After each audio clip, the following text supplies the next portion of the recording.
Hello friends, welcome to my channel Learnography. आज मैं आपको डॉक्टर विकास दिव्यकीर्ति के बारे में बताऊंगा। तो चलिए शुरू करते हैं। Vikas sir IAS trainer, lecturer and author है, जिनका जन्म 26 दिसंबर 1973 को हरियाणा में हुआ।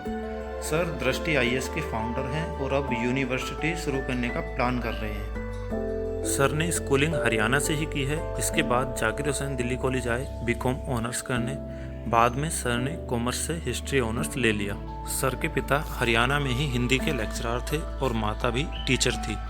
बचपन में माँ जिसमें पढ़ाती थी उसमें ही पढ़े। 12वीं के बाद दिल्ली आए। स्कूल लाइफ से ही पॉलिटिक्स में एक्टिव रहे। पढ़ाई में हमेशा से ही औसत रहे।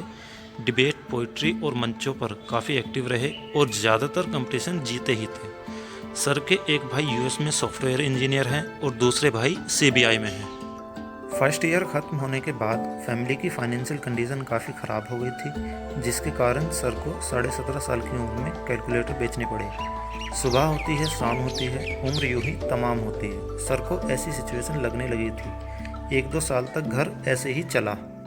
इसके बाद सेकेंड ईयर में 40-50 डिबेट दिल्ली यूनिवर्सिटी से जीतते थे, जिससे 20-25 हज़ार कमा लेते थे। उस टाइम महीने का खर्च 600 के आसपास होता था। इसके बाद सर और उनके बड़े भाई ने प्रिंटिंग कंपनी शुरू की, जो काफ़ी सफल भी रही।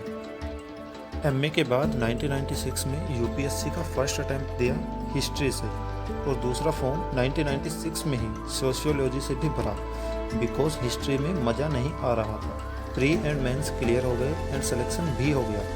इंटरव्यू और रिजल्ट के बीच में शादी भी कर ली डॉक्टर तरुणा वर्मा से।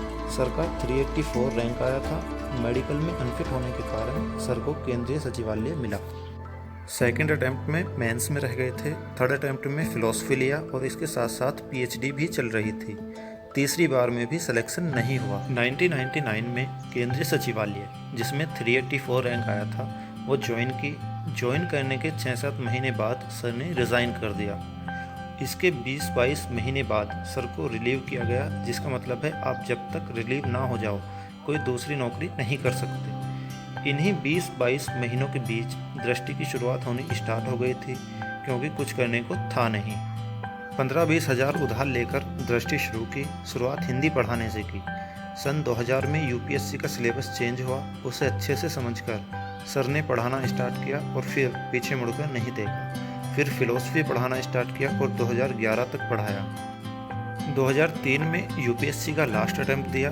इस बीच सर जीएसएस से हिंदी फिलॉसफी पढ़ा रहे थे और सर के स्टूडेंट्स के 5, 8, 10, 15 रैंक तक भी आ चुके थे, बट सर का सिलेक्शन 2003 में भी नहीं हुआ। सर हमेशा बोलते हैं, एक ही ज़िंदगी है, इसी को जीना है, इसी में प्रयोग करने हैं। जिसमें इंटरेस्ट आया वही करते चले गए, जिसमें इंटरेस्ट नहीं था छोड़ते चले गए। जो चीज़ अच्छी नहीं लग रही उसे क्यों ढूंढना। सर ने एमए, एमफिल, एलएलबी और पीएचडी किया हुआ है और फिल्म मेकिंग का कोर्स भी किया हुआ है, क्योंकि सर फिल्म मेकर भी बनना चाहते थे। सर जैसे जैसे एजुकेटेड होते गए समझ आया कि रूढ़ियों पर नहीं, तर्क पर चलने का अलग मज़ा है। हमारे बारे में गलत बोलने से अगर कोई खुश है तो हम उसकी खुशी क्यों कम करें। सर 4-5 साल घोर नास्तिक बनकर रहे। सर कहते हैं, एक अति का जवाब दूसरी अति नहीं है। जीवन मध्य मार्ग में है। जो भी हमारे साथ में हो उसे लगना चाहिए कि एक व्यक्ति हमारे साथ है, ना कि स्त्री, पुरुष, हिंदू, मुस्लिम। चाहे आप कितना भी जानते हो, किसी भी बात को आप 100% सच या झूठ नहीं बता सकते। क्यों डरे, जिंदगी में क्या होगा, कुछ ना होगा तो तजुर्बा होगा। सर तो इसी थॉट पर चलते हैं और हम सबको चलना चाहिए। सर के धर्म में ना तो बहुत आस्था है और ना ही बहुत अनास्था।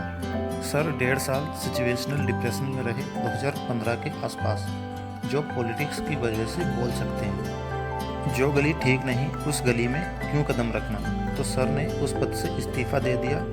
इससे सर को समझ आया कि लाइफ में प्रायोरिटीज़ तय करना बहुत इम्पोर्टेंट है। सर कहते हैं, जीवन छोटा है, इसका एक दिन भी उस काम में नहीं लगाऊंगा जो मेरे मूल व्यक्तित्व के साथ अलाइन ना हो।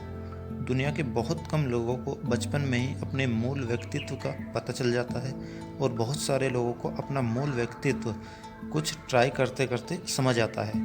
वो ट्राई करते रहते हैं। बहुत लोग अपनी नापसंद का काम इसलिए स्विच नहीं कर पाते क्योंकि वो फंस जाते हैं। ऐसा ही रिलेशनशिप में भी होता है।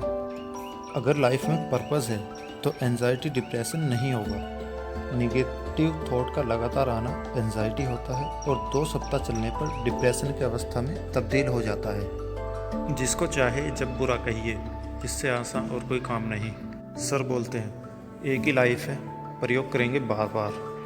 कबीरदास ने भी बहुत चीज़ें छोड़ी और अंत में भक्ति के रास्ते पर जाने के बाद ऐसा लगता है कि वो उस सुकून में आ गए जिसकी उन्हें बहुत टाइम से तलाश थी। थोड़ा रिस्क तो लेना पड़ेगा। Not taking the risk is the biggest risk in life. Risk लेने में चांस है कि सफल हो जाएंगे, रिस्क ना लेने में चांस भी ख़त्म। बहुत कम लोग जानते हैं कि वो बहुत कम जानते हैं। खुद को लाइटली लेना है। मेरे होने से क्या हो जाएगा और मेरे ना होने से क्या रुक जाएगा, तो मैं खुद को कितना सीरियसली लूँ। Relative, teacher, parents, friend, environment, level of education, school, college, आस पड़ोस कैसा मिला, ये सब मिलकर हमारा व्यक्तित्व डिसाइड करते हैं। इनमें से एक भी चीज़ हम तय नहीं करते। हमारी सफलताओं असफलताओं में हमारी भागीदारी 0% है। हमारे पास तो सब कुछ उधार का है। अपना क्या है इस जीवन में, सब तो लिया उधार। सारा लोहा उन लोगों का अपनी केवल धार है।